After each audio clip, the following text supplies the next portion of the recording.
I decided to self-publish, right? So I have all these opportunities, all these different markets, all this freedom. It doesn't feel right to just go to this great big corporation and say, hey, I'm going to go all in here. I want to have the flexibility to try different things. Like I want to sell direct on my website. I want to try AI audio, try publishing with that until I can actually scrounge up enough money to get a proper narrative. When it comes to economics, I'm kind of risk averse. I mean, I have small kids, I have a mortgage. I'm not going to go full time anytime soon. So I have all this time to let everything build, and they say that wide takes time. And I'm planning to let this take a lot of time. And I would be anxious every day if all my money came from one place. I mean, with my job, that's one thing. There are many laws protecting me. We have unions. They can't just kick me to the street one day. But that could happen with going exclusive.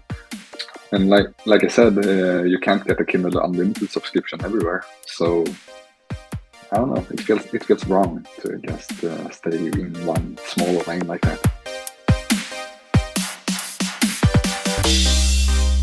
Welcome to the Stark Reflections on Writing and Publishing podcast.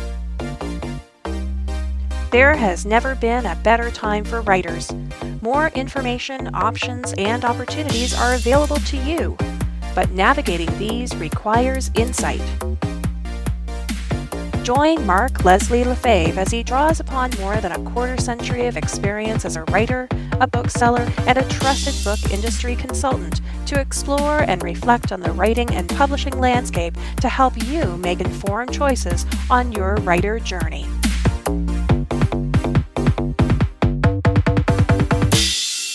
Hello, Reflectives, and welcome to episode 292 of the Stark Reflections podcast. This is your host, Mark Leslie Lefebvre. In today's episode, I have an interview with Oskar Söderberg. Oskar works full-time in IT. He's a 35-year-old father of two tiny terrorizing girls trying to squeeze enough time in to become an author by any means necessary. He's a reader, a writer, and a lover of fantasy and even some horror, with his debut novel, The Broken Pyromancer, coming in early 2023.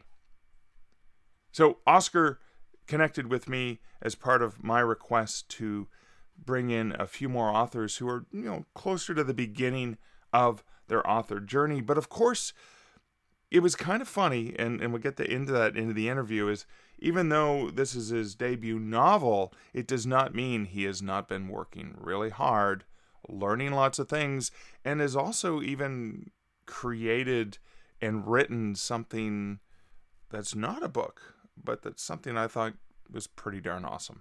And we'll get to all of that later in this episode. But first, let's hear a word about this episode's sponsor. This podcast episode is sponsored by Findaway Voices. What is Findaway Voices, you might ask? Well, I'm going to tell you. Findaway Voices is a platform for the production and distribution of audiobooks. If you're looking for a narrator to work with, you can go to Findaway Marketplace, Voices Marketplace, I should say. And see, if you're working with a professional narrator, you won't get verbal typos like I just did. That's the benefit of working with a professional narrator. And if you're looking for a professional narrator, Voices Marketplace is a place where you can find a narrator. Sort of a list. You can do some searches based on different kinds of voice, styles, genres, etc. You can listen to samples from them. And then you can reach out to see if they'd be interested in performing your book for you. They have a couple different options. You can pay the narrator up front, or there's sort of a Voices Share program where some of the narrators are willing to work for half of their regular hourly rate. And that involves a royalty share where, on sales, the narrator gets a small cut of that book as well. Or if you've already worked directly with a narrator or produced your own audiobook, you can use Findaway Voices for distribution, and they allow you to distribute to more than 43 retail and library platforms around the globe. And with it, you can get some promotional opportunities, you can control your prices, and get into Chirp audiobooks, and you can get download codes for Spotify, free download codes for your readers, for your listeners, etc. One of the things I've done is have free download codes for my Canadian Werewolf series, for example.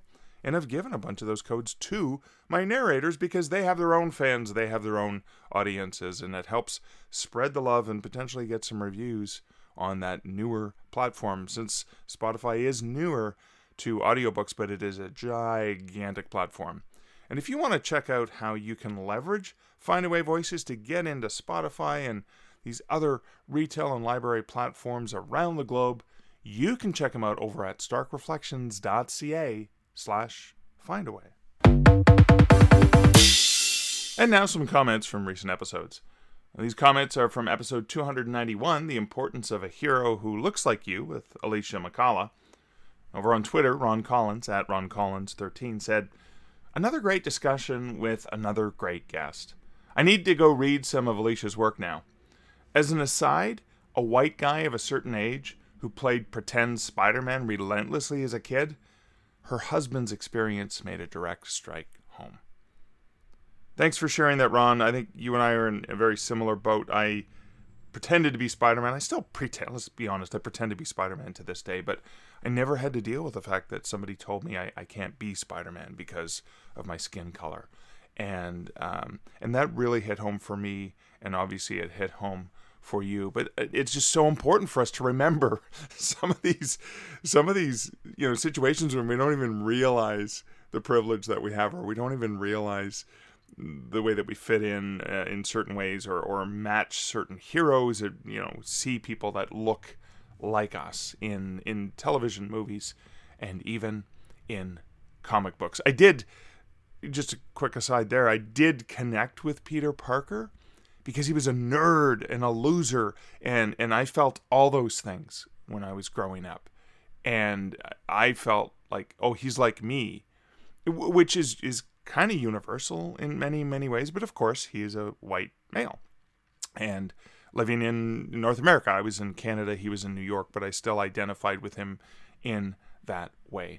But thank you for that comment, Ron. Glad that you felt very similar things to what I was feeling. Now, another comment is a different feeling, and I'm glad that this was shared as well. And let's get to this. So this is Edwin Downward, again over on Twitter, who said, "Today's Stark Reflection podcast has left me in one of those holes I don't know how to get out of.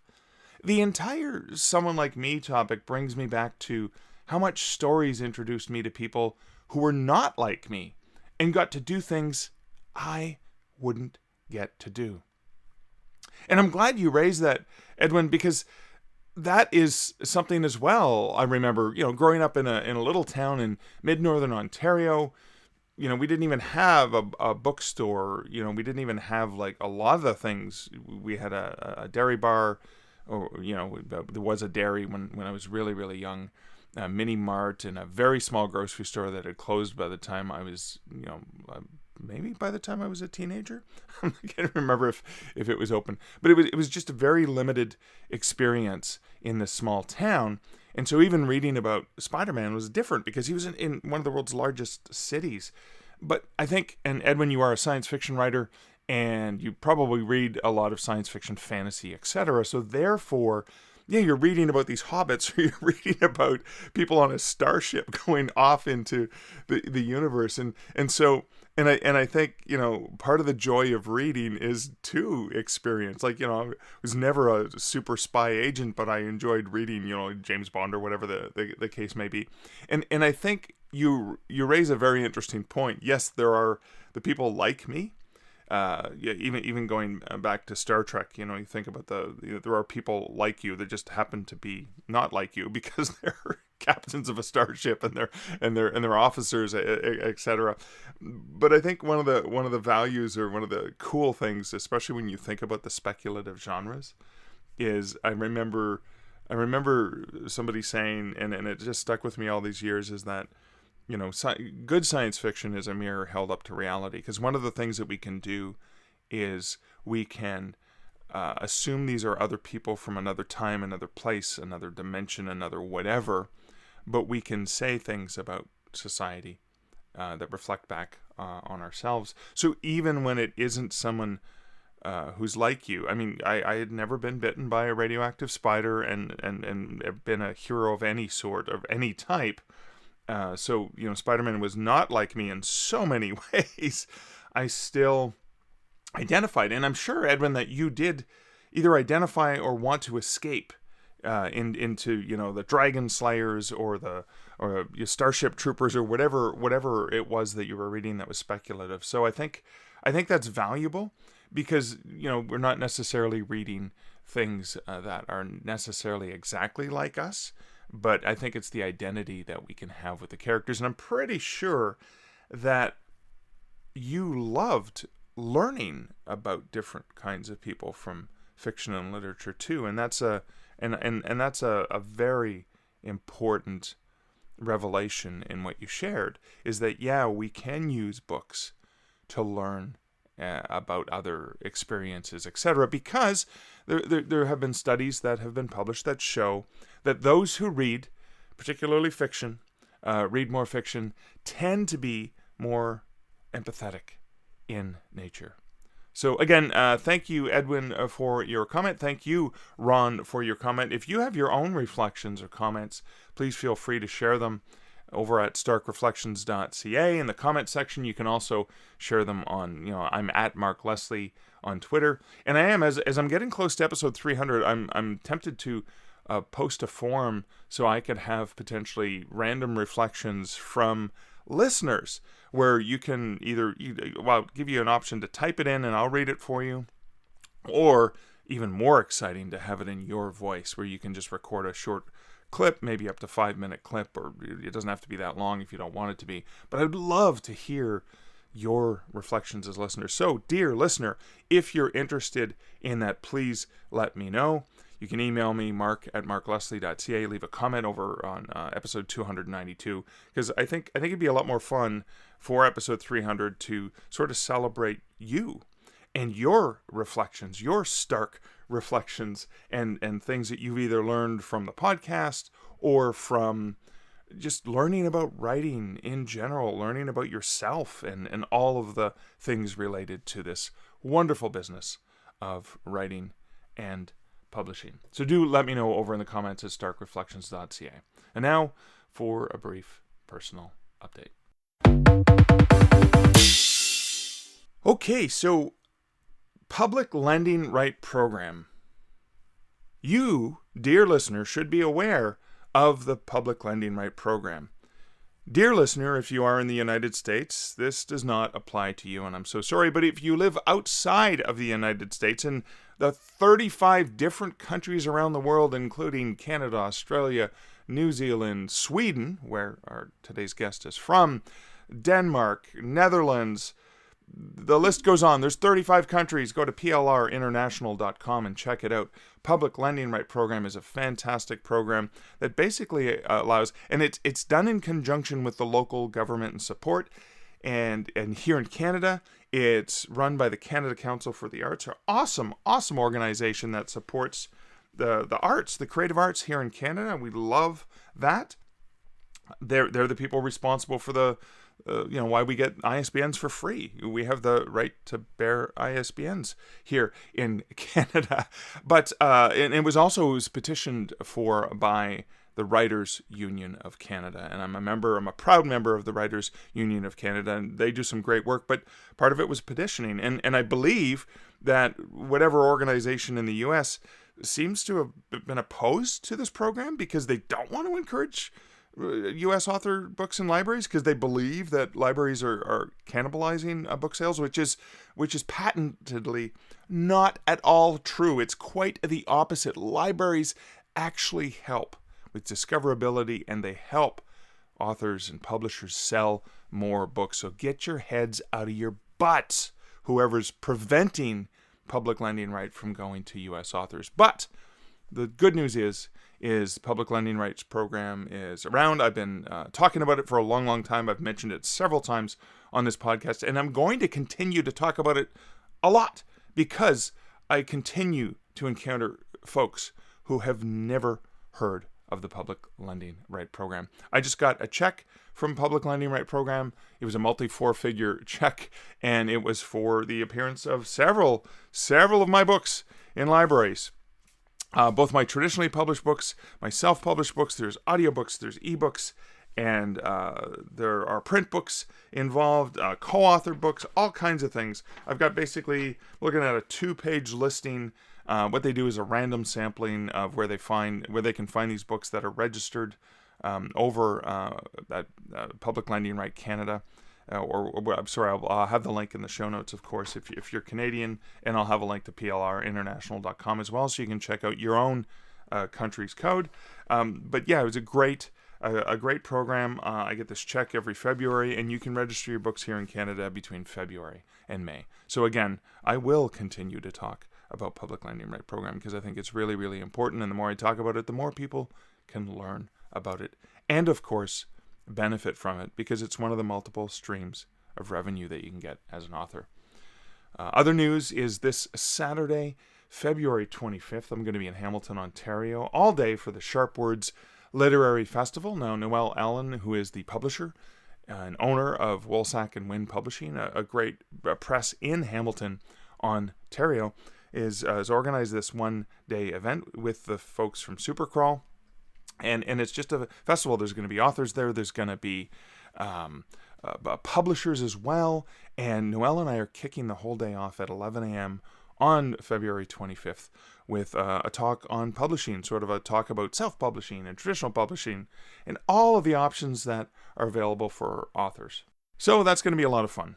Other news is on February 16th, I was a guest on the Corner Bookstore, which is on a YouTube channel hosted by Dr. Jacqueline Kerbeck and Diane Floyd-Bohm.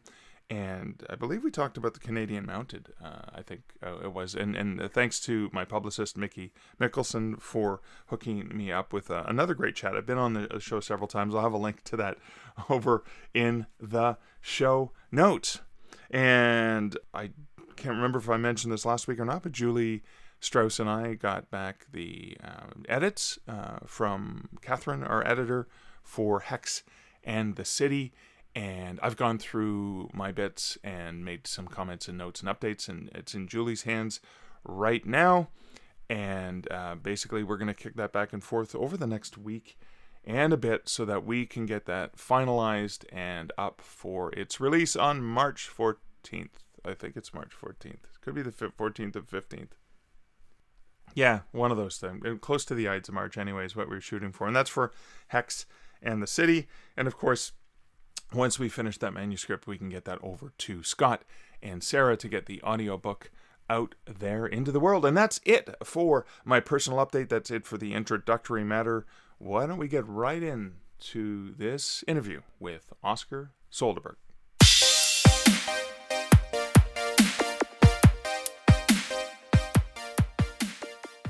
Hey, Oskar, welcome to the Stark Reflections podcast. Hi, Mark. Good to be here. Big fan.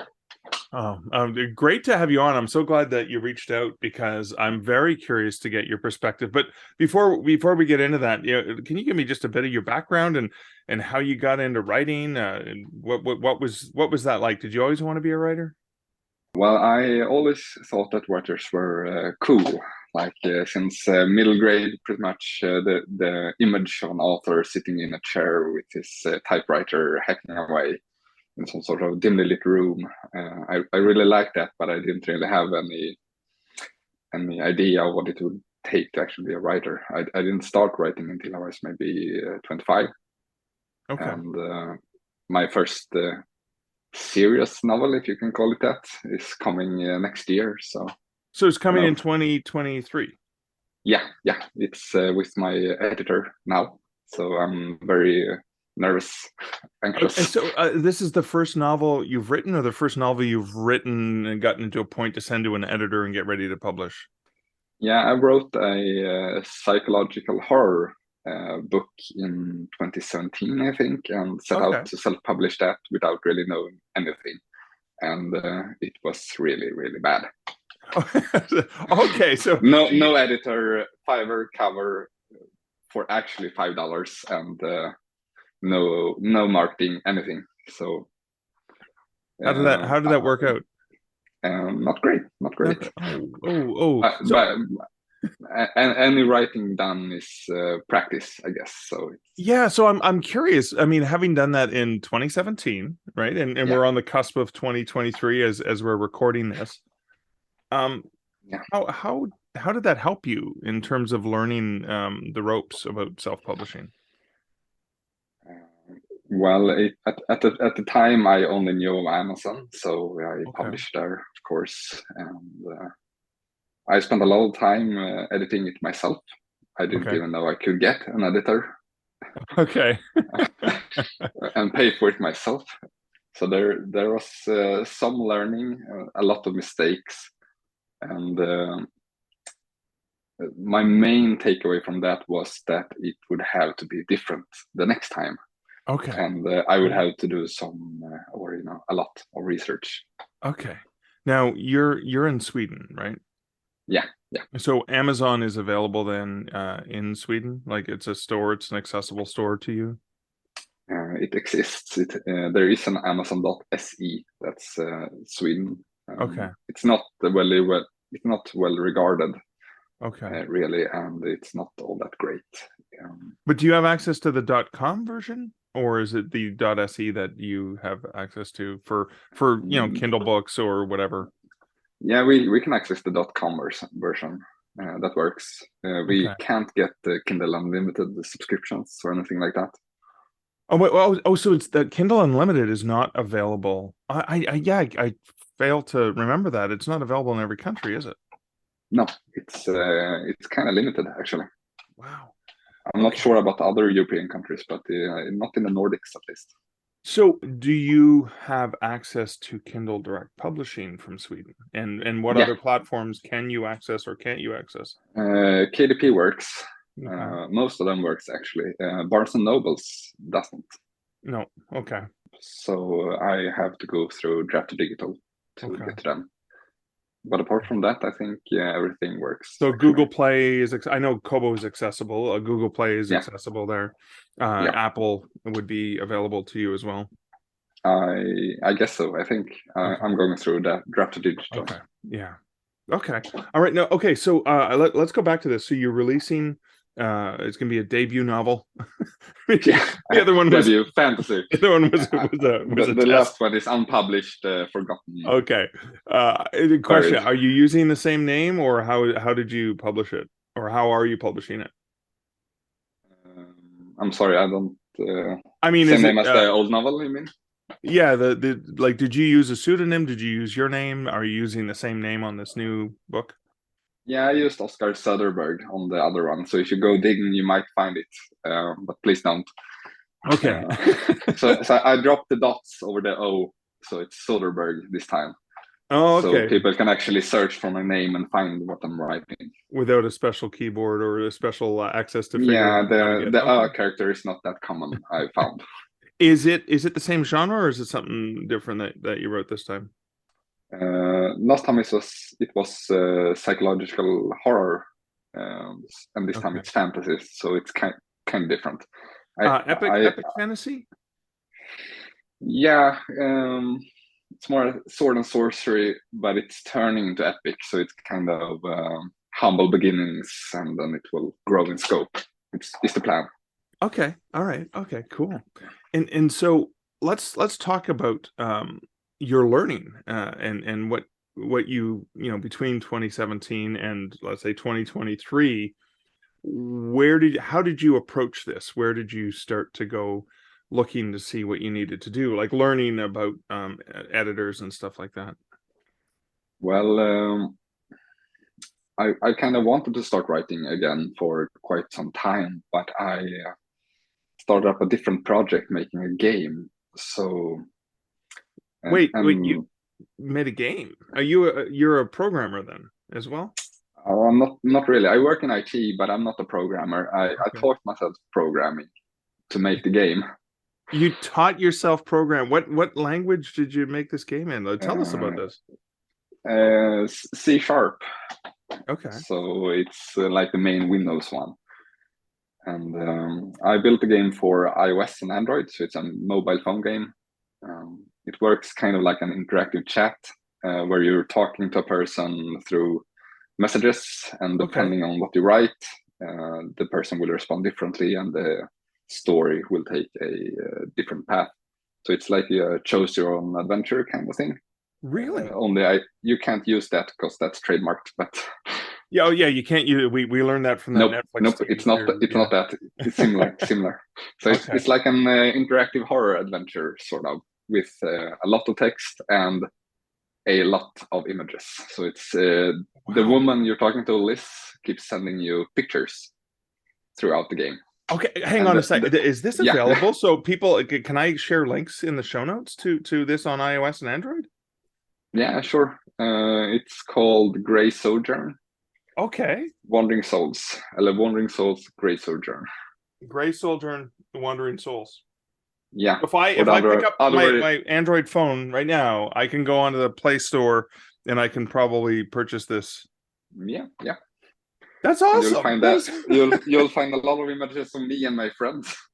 Oh, that's fantastic. So I can force them to play parts.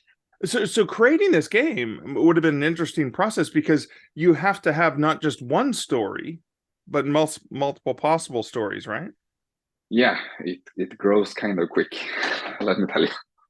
Yeah. How did you storyboard that or outline? How do you do something like that? There are some tools. I didn't like them all that much, so I built my own. There's an app called diagrams.net that's kind of for businesses to make flowcharts. Okay. But you can. I made a program to read those diagrams to make the chat tree. So it's like a huge chat tree. Okay. Wow. So with different colors for different characters and stuff like that. Wow. I mean, you've got a real DIY ethic then, don't you? It's like, well, I taught myself programming. So you said you wanted to make a game. You wanted to make a game. So are you an avid game player? Is that where some of the ideas came from, or? Yeah, that's one of my main leisure hobbies, if you want to call it that. Okay. Not as much anymore since having kids, but Tell me the way about it goes.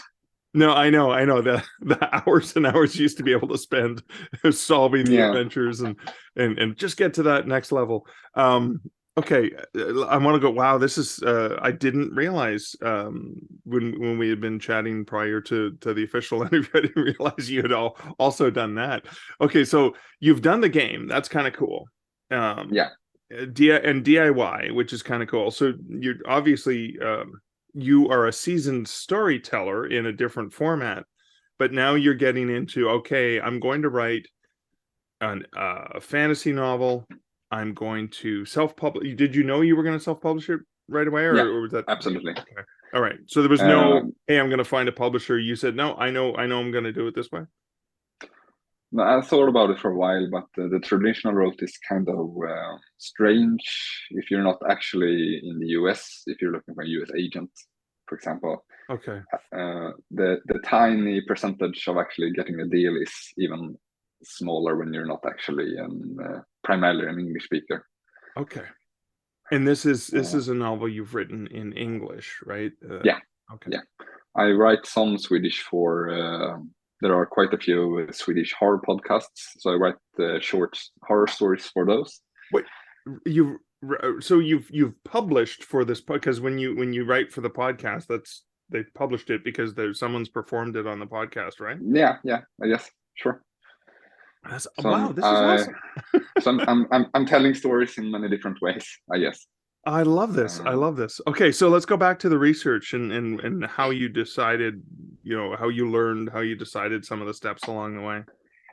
Yeah, so I started making the game and realized that this is going to take a long time. So about halfway, I wanted to start writing novels instead, but I really have this thing where I have to finish what I started. So I kind of knew that the game wouldn't be a bestseller kind of thing. It's kind of weird, but I wanted to finish it. But I had all this extra time, so I figured, well, I can start researching right away. And there is just so much information out there. And, oh wow! Okay. I've always listened to a lot of audiobooks, so the step to podcasts was kind of short, and there's so many podcasts out there. Right. I guess so. You did the research by listening to podcasts, and then you've applied some of the stuff that you've learned along the way. Yeah, the biggest one I found that was most help was six-figure authors. Okay, It's right. not on the air anymore, which is a shame. But I've gone back and listened to every episode pretty much. So Andrea and Joe and Lindsay, and again, the Yeah, backlist episodes are still there for everyone, and there will be a link in the show notes to Six Figure. yeah, they are absolutely fantastic. Both Lindsay's absolute amazing writing speed and skill, and I identify a lot with Andrea, with the chaos with the kids. And Yes, of course. she gave me the idea to try dictation as well. So I'm gonna jump onto that. And how did that work? I'm still waiting on the microphone. I've got these crappy AirPods still, and they don't pick up the sound well enough. So that's for 2023, I guess. Okay, that's the next plan. But okay, so this novel's you said it was with your editor, so it's written, it's with your editor, and then what is the expected or planned release date for this? Well, since it's my first, let's say, serious novel, I wanted to do it right. So I started out with a development and edit to get the character arcs, plot arcs, all that stuff done. And I'm thinking it's probably going to be quite a bit of work when I get it back. Right. Yeah. Then there's the line edit after that. My goal is to get it out before March 1st. Okay. All right. So you got a few months then. To get things done. And what's the novel going to be called? Or is that still up for debate with the developmental editor? No, it's going to be called The Broken Pyromancer. What's that? So it's a fantasy novel. Give us a bit of a background. Give us the Adam Croft log line or the elevator pitch for it. Well, I wanted to start with something kind of simple. So the magic system it's elemental magic. You have your air, your fire, your water, and your earth. Right. And the world is divided into different kingdoms, and the different kingdoms have their own set of magic. So we have Eldsprak, which is the fire kingdom, pretty much, which my main character is from. And he discovers that he has these magical abilities, but they are not like they should be. His flame is not warm, it can't burn, something is wrong. Right. And we kind of go from there. So we have this society where it's a post-prophecy society. So the prophecies have already been fulfilled. Okay. The heroes have killed the evil gods, and things are not exactly happily ever after. And we get to experience that through the main character and his friends, pretty much. All right. So kind of a long elevator ride. Okay, so in terms of the logistics, obviously you do have access to directly publish to a number of the major retailers. You're using a distributor for some of the other ones as well. You've decided to publish wide. Why? Well, there are quite a few different reasons, actually. Well, I decided to self-publish, right? So I have all these opportunities, all these different markets, right? All this freedom. It doesn't feel right to just go to this great big corporation and say, "Hey, I'm going to go all in here." Okay. I want to have the flexibility to try different things, and like I want to sell direct on my website. I've listened a lot to Katie Cross talking about her direct sales, so I kind of got interested in that. I want to try AI audio with Google and Right. try publishing with that until I can actually scrounge up enough money to get a proper narrative. Right. And when it comes to economics, I'm kind of risk averse. Okay. I mean, I have small kids, I have a mortgage. I'm not going to go full time anytime soon. So I have all this time to let everything build, and they say that wide takes time. Okay. And I'm planning to let this take a lot of time. And I would be anxious every day if all my money came from one place. I mean, with my job, that's one thing. There are many laws protecting me. We have unions. They can't just kick me to the street. Right. Yeah. But that could happen with going exclusive. Okay. And like I said, you can't get a Kindle Unlimited subscription everywhere. So people could buy books a la carte, like you call them. But yeah, I don't know. It feels wrong to just stay in one small lane like that. So this novel, is this something in a universe where you can envision there's going to be other books like in a series, or is this a standalone? Yeah, like I said, I got most of my advice from six-figure authors, so it's going to be a series. Okay. The way I structured the way I structure it now is that it's going to be a trilogy at first, with plenty of books to extend to 6 books if it does well. Okay. Or stay at 3 for the time being if it doesn't do all that great. Okay. And since it's my first book in my first series, I don't think it's going to do all that great. I'm not going to put all that much ad money behind it because it's just one book. Right. So my plan is to write more books and let it grow slowly. Sounds like you've done a lot of research then. Yeah. Okay. I mean, doing the dishes, cleaning the apartment, going on walks with kids, podcasts. And then there's all these Facebook groups and everything. So I mean, there's so much information out there. Right. So share with me and my listeners a bit of the perspective. I'm in North America. I'm in Canada, so I have a slightly non-American viewpoint, but it's very Western. It's very American centric because of where I am, and I have access to most of the same things. I think we were talking earlier. Google Play AI wasn't available in Sweden right away, even though it was available in the US and Canada. Yeah. Your perspective as a writer coming into this and learning, how different is that, or how much did you have to readapt? So I come out and I offer advice, or someone else offers advice. You go, yeah, but you're in the UK, you're in the US, you're in whatever. Did you have to reinterpret some of that advice? Not all that much, actually. I found that most of the advice is pretty universal. Like you said, some stuff isn't available here right away. Right. But other than that, it's pretty straightforward.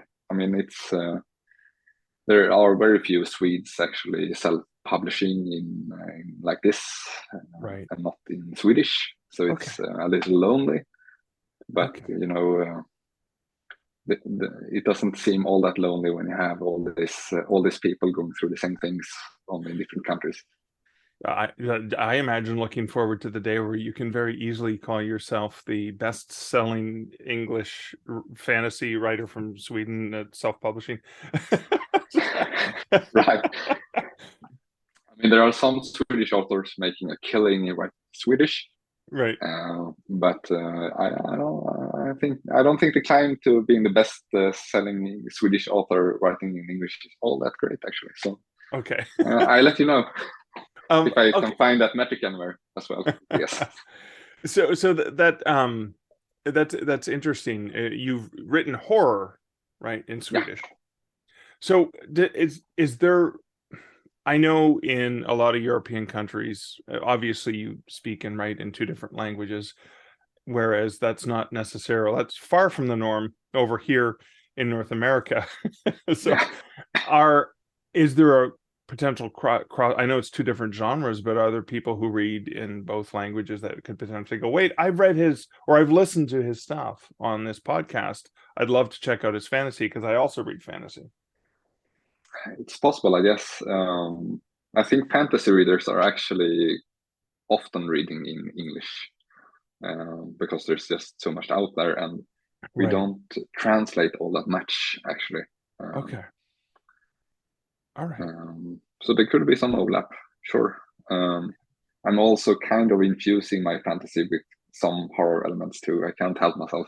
Well, it's just there, right? It's like, Yeah, I mean, scaring people is like one of those prime emotions. You want right. to put that everywhere. Okay. I love that. So the industry in Sweden, I'm just curious to get a bit of more of a feel for it. So I do know, print books are still dominant, although you don't hear American indie authors saying that because it's not the world they live in. But I do know in a lot of European countries that even the Kindle, well, there is no Nook outside of the US anymore. The Kobo exists, Kindle exists, Apple Books, Google Play, right? So people have access to, 4 of the main 5, big retailers. Is ebook reading a thing, or are people reading print? Are they listening to books? How are people digesting and consuming their books there? Ebooks aren't actually, it's not really a thing. If you want an e-reader, you kind of have to import it. Oh, now, okay. since we have the Amazon.se now, so you can buy Kindle through there, but it's not very common at all. Okay, so it's probably even way smaller, the ebook market there, right? You'd be selling into English language markets most primarily. Yeah, it's tiny, almost non-existent. Okay. I actually don't know anyone who has an e-reader except for myself. And did you get an e-reader because you just heard like Lindsay Broker and people like that talking about ebooks? No, I actually bought one really early, like before the Kindle existed, I think. Oh, like a Sony or something, or? Yeah, I don't even remember the brand, but it was terrible, very, very slow. I mean, it had like 2007, maybe 2008. Yeah. Which was really bad, but you could download Project Gutenberg books and read on there. Yeah. And ebooks, I think back then they were like $35-$45 Canadian. I remember back in the early days. Yeah, not cheap. Yeah. So in Sweden we have a lot of audiobooks now. We have this app called Storytel, which is kind of like oh my God, Storytel, yeah. Okay. Yeah, so I'm not exactly sure about this, but I think Amazon somehow owns that somewhere. So we get a great library, both in English and Swedish, but we don't have to pay for the credits and stuff. We just pay like $10 a month, and we can listen as much as we want. Okay. That's really great. So we have a lot of audiobook listeners. Yeah, I know I get into Storytel with my audiobooks through Findaway Voices, I think. But Storytel has they don't have ebooks, do they? They have them, but it's not like a primary thing. Okay. And I think it was last year, they released a reading tablet, now that I think about it. Oh. But I don't think it's a great commercial success for them. Not their prime business, right? No. Okay. So you're about to launch, you're getting ready. So early in 2023, you're going to launch this novel. You have curbed your enthusiasm. You've set realistic expectations, knowing that it's not going to be, hey, I'm going to publish the book and I'm going to be an international sensation. And look out, Brandon Sanderson. I mean that could all, like, look out, Lindsay Broker. Like, here I come. I mean, it could happen, but you're not banking on it. You're not planning on that. You know that this is probably going to be a long-term thing. Right. So I think that's good advice for writers, because we get excited and we're pretty pleased with the work we do and we want people to love it as much as we do. What advice would you offer to beginning writers who are at that part of the journey, or getting close to where you are, in terms of things that you wish that you knew early, and things that you would love for them to understand about this process where you are. Well, something that I did kind of by mistake. I read about reader magnets. So you have your email list, and you Okay. have your cold reader magnet and your warm or hot reader magnet. Yeah. One for in the back of your book, and one to kind of sell your newsletter with. I kind of misread that and wrote a novella in the same series as the fantasy book, and I actually published that as a free thing. So that it's a novella that's out now, pretty much everywhere, and it let me go through the process of publishing everywhere, getting covers, getting it edited, and just putting it out there, and also kind of test the waters with a little advertising here and there. Okay. Just to see what it's like. So the editing process was actually really, really great. So if you can, I recommend writing something and having it edited before even starting the first book, if you can, because you learn so much just from that. If you have a good editor, I guess. So this allowed you to, I mean, it also test drive an editor for a longer project, but it also allowed you to go through the whole process with something for the sole purpose of having that reader magnet. Does that mean that you have a newsletter then that you've attracted some people to already? Yeah, I have a newsletter. I had some startup money to try marketing it as well. Okay. So I tried like Book Barbarian, which is for science fiction and fantasy, and I tried Fuzzy Librarian. Okay. If you have your book free, the marketing is a lot cheaper. Yeah. So I got to try that and got quite a few downloads and some signups from a newsletter. It's really, really small still, but it's something. So you have to start somewhere, and why not with a short story? Mine is like a prequel that's right before the first book. With all the primary side characters that the main characters in the first series meet. So all these characters will carry over to the next book. So that's a really great warm-up for people. It's like, hey, I love these characters. I love this universe. Give me more, please. Yeah, right. And something that they talk a lot about on Six-Figure Authors is giving away content for free. So you write stuff to get people interested, not to sell them stuff, but to give away. Right. And I found that works really well. Okay, cool, awesome. Well, I'm hoping that once the book comes out, we can talk a little bit more again about the what that experience was like and how different it may have been from what you had planned or expected things to be. Is there any other advice you would want beginning writers to walk away from this interview with? Well, I guess do your research. Okay. So most people know that you need to have a great blurb, you need to have a great cover, you need to have it edited. But I still see a lot of people posting that, I just released my 20th book.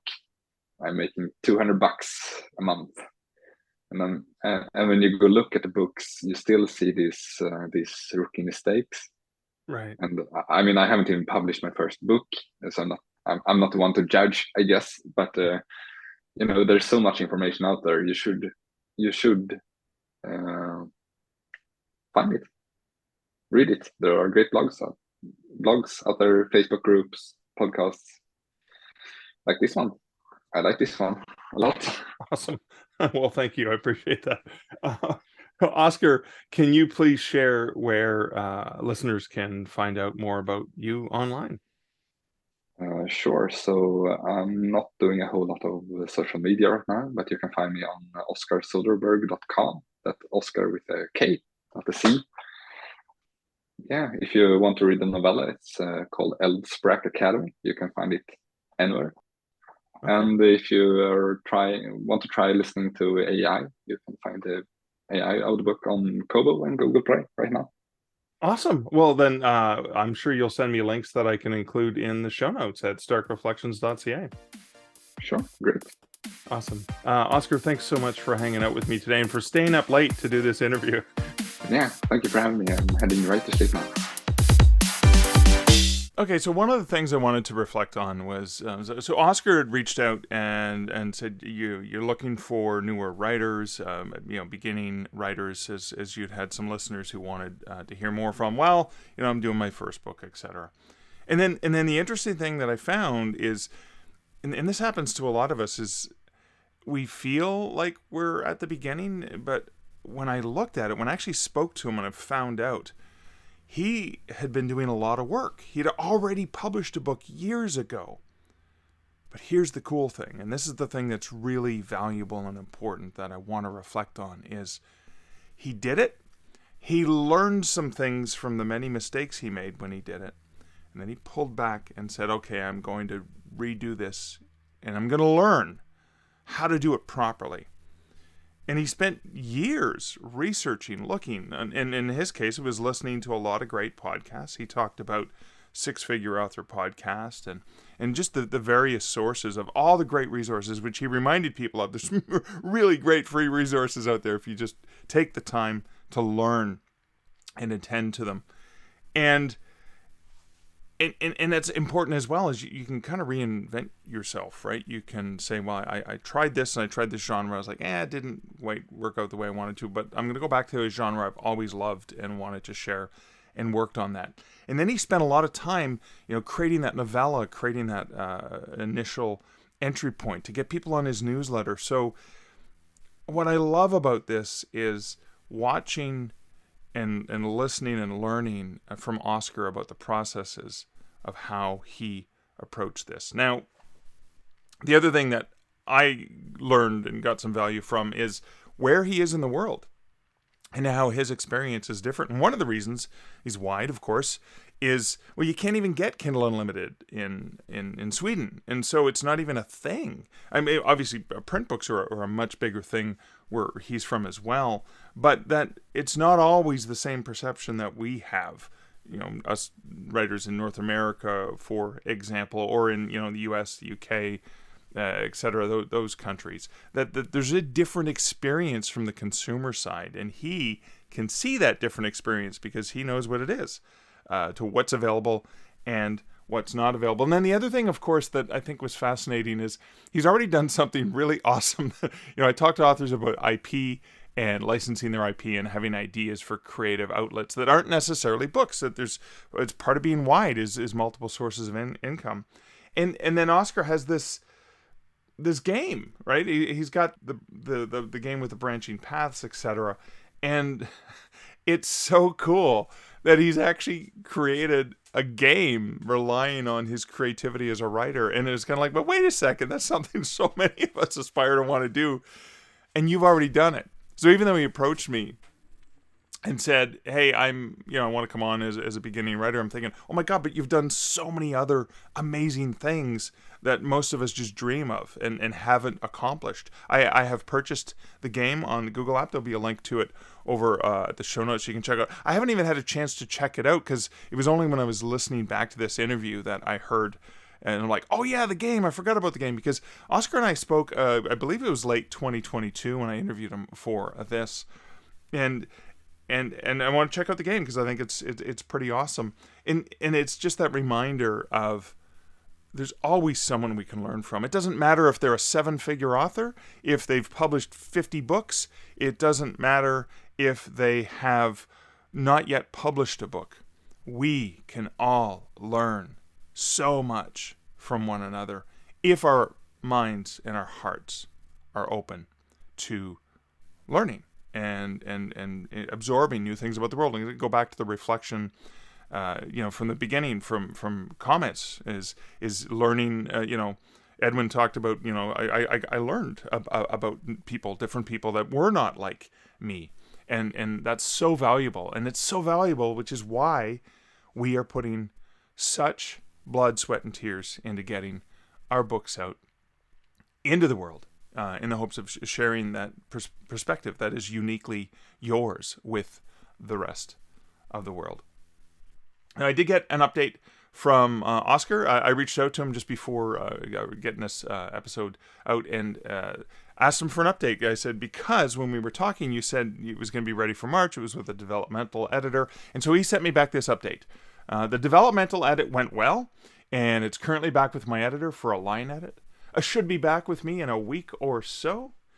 And if everything goes according to plan, it should be out by March 15th. So that is so awesome, Oskar. Congratulations. I'm excited about that. And even if it doesn't go well and it's not out by March 15th, I'm still rooting for you. I'm still in your corner, and I'm still so excited that you were willing to share your journey with listeners. I hope, Oskar, you'd be willing to come back and give us a bit of an update on the new things that you've learned in this process. And you, dear listener, if you enjoyed listening to Oskar's story, as that beginning writer, and I say beginning with the quotes, more the beginning of his second part of this author journey, let me know. Comments over at starkreflections.ca. Also want to send a huge shout out and thank you to all of the people who support this podcast over at patreon.com. Your support means so much to me. And I forgot to mention in my personal update, but I did write a guest blog post for the good people at BookBub. It was 10 tips on becoming... what was it? What was the name of the article? Is it basically 10 tips on publishing wide? And what I will do, of course, for my patrons is I'm going to include me reading that in the patron feed. So, it's a great article to go online and read, but if you want to listen to it, I'll read it for you because, you patrons are awesome and I want to give you that extra bonus content. So, thanks to all of my awesome patrons, and thank you, dear listener, for listening to this episode. I will be back next week with a new episode. And so, until next week and next episode, this is Mark Leslie Lefebvre wishing you great writing and good Stark Reflections. Thank you for listening to the Stark Reflections podcast. You can find show notes for each episode at starkreflections.ca.